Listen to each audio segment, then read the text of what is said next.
May the Lord bless your sweet hearts with his endurance and love, my family.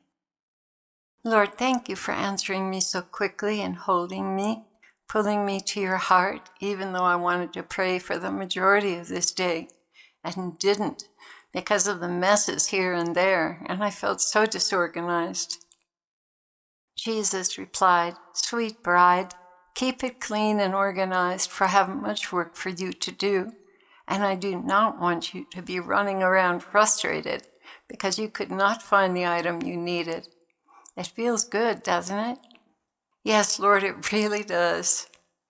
Well, just a little more and you will have the house under you and useful. This is a good practice. Spring cleaning before spring. Ready to go, things in order. Jesus, I just want to hug and hold you. He replied, "You've held me close all day." Well, I tried. Well, you succeeded. Rest in that understanding. This is the way I want you to pray every day. Pray? Don't you know and recognize this is prayer? Well, not really, because I wasn't lifting up any petitions except a couple of times. No, my love, this is the prayer of presence. Holding me in this way is in reality a true prayer, a declaration of your awareness and need for me, as well as your appreciation and honoring me. It's as though you said, "Jesus, I cannot live without you holding me tightly, not even for 1 second." By putting me first in your mind and priority, you are declaring this. I receive it as prayer, the prayer of a soul deeply in love that cannot stand to be apart from me. Oh Lord, I hope that's true. I would not have said what I said if it were not. Claire, you know I don't flatter with my lips. I only speak truth. Lord, I don't want to see anyone else, hear anyone else, or read anyone else. This is a grace I want to keep forever. And I was saying that because I'm not even tempted by YouTubes about the news of the war or anything. And Satan is already plotting to take it away. Guard it, beloved. You have put forth the effort consistently. And when I see a soul breaking a habit, a bad habit, with just a little grace to do it, I reward them for their constancy and resolve, even when it's not as perfect as they would like it to be, because they really wanted enough to make the effort. I reward them in their journey with new graces to make them more stable. In a sense, they have proven they can hold on to the grace if I give it to them, so I do. Now you must fight to keep it, because Satan will most surely try to steal it.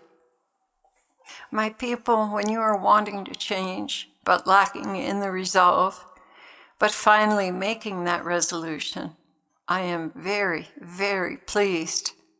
Then I watch you pass through temptations that I allow deliberately to see if you really, really do want to change. When you persevere for a time through many temptations, I count your victories and hand over the grace to you that you've been building towards by your efforts and resolve. This means you have advanced 1 rung on the ladder.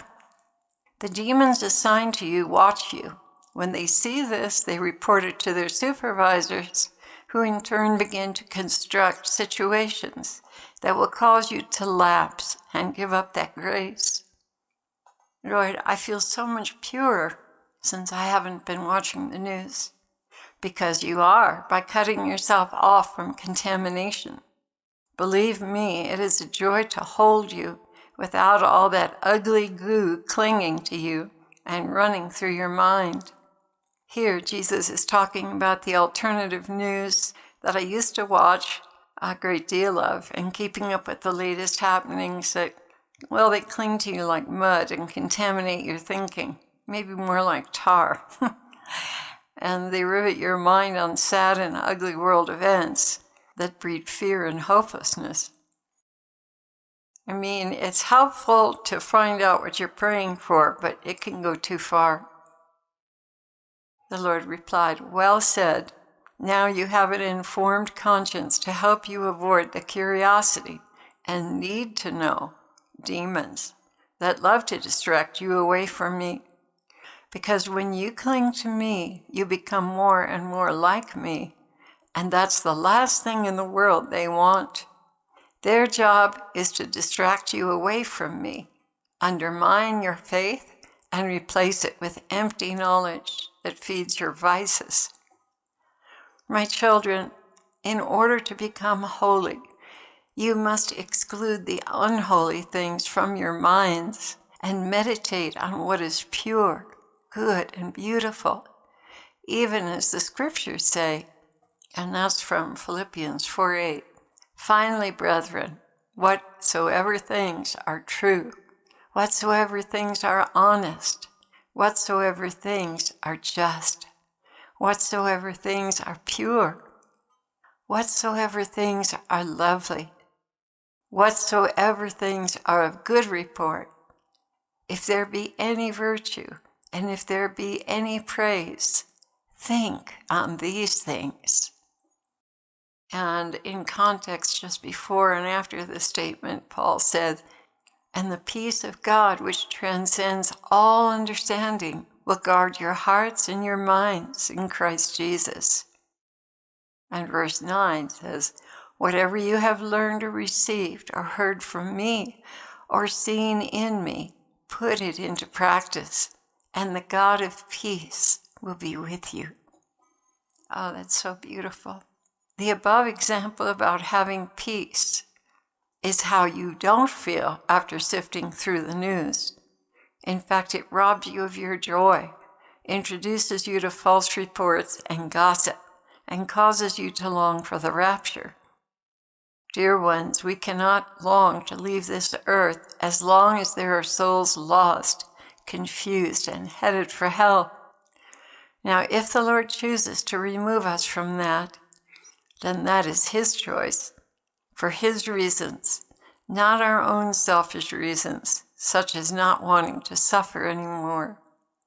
The Lord has been faithful to bring current events to our attention for prayer without spending hours looking at it. So we are still able to pray for the world without being of the world. In the past, I was more of the world because I wanted to know the world events. But now, the Lord having delivered me from that compulsion, he sends people to us with just the events he wants us to pray for, as well as increasing the visions we have of events around the world. So if you're addicted to the news, the way I was, there is hope for you. And the Lord will find a way to give to you the things he wants you to pray for. The Lord bless you, dear family. Thank you for being with us. And we'd love to hear from you if you want to leave a comment.